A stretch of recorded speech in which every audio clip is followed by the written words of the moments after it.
Hey guys, welcome to the Sustainable Life Habits channel. Today I'm going to be walking you through on how to properly do flat bench press, or how to do a bench press. So let's get to it.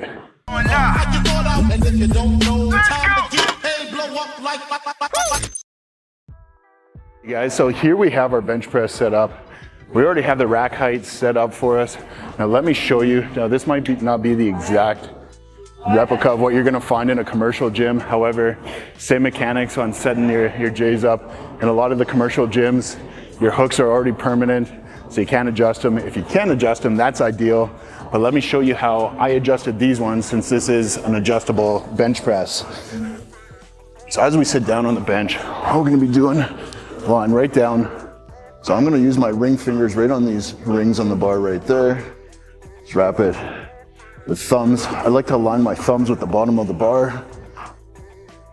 You see why this is the right rack height is as I extend the arms, you can see they just fit over the front of those J hooks. And when I come back in at the end of it, it's gonna hit right there.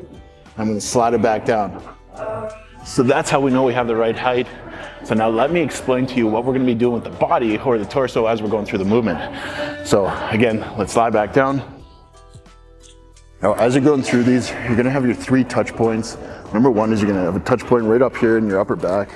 You're gonna have one in your butt, or right in the glutes, and then your last one is right through your heels. So as you can see, when I go to get in my bench press, I usually lie flat, but what I do is arch the back so we can get a really good touch point right through the back. Now, the reason we arch our back is it just creates more stability when we pick our touch points. So again, I want to make sure I emphasize this touch point. I got my butt touching the bench, and I'm driving through the legs on this motion. So as we go through, again, line your fingers up, make sure your hands are perfectly aligned.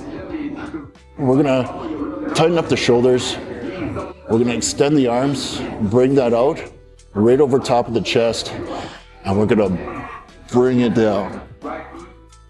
So what we're looking for is we're gonna touch it right on the bottom of the sternum.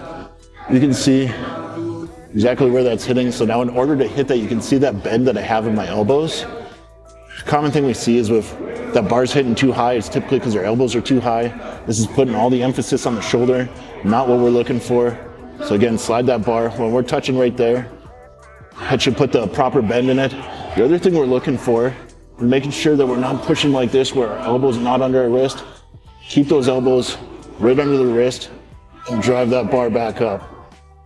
So technique to doing this, squeeze those glutes. Or your second touch point, squeezing those glutes as you're going through the motion.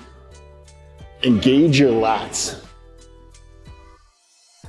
Hold it for a minute, control it, drive it back up. As you're done, straight back into the J's, drop it down. And that is how you do flat bench press. All right, you guys, thanks for checking in. We'll catch you guys at the next one.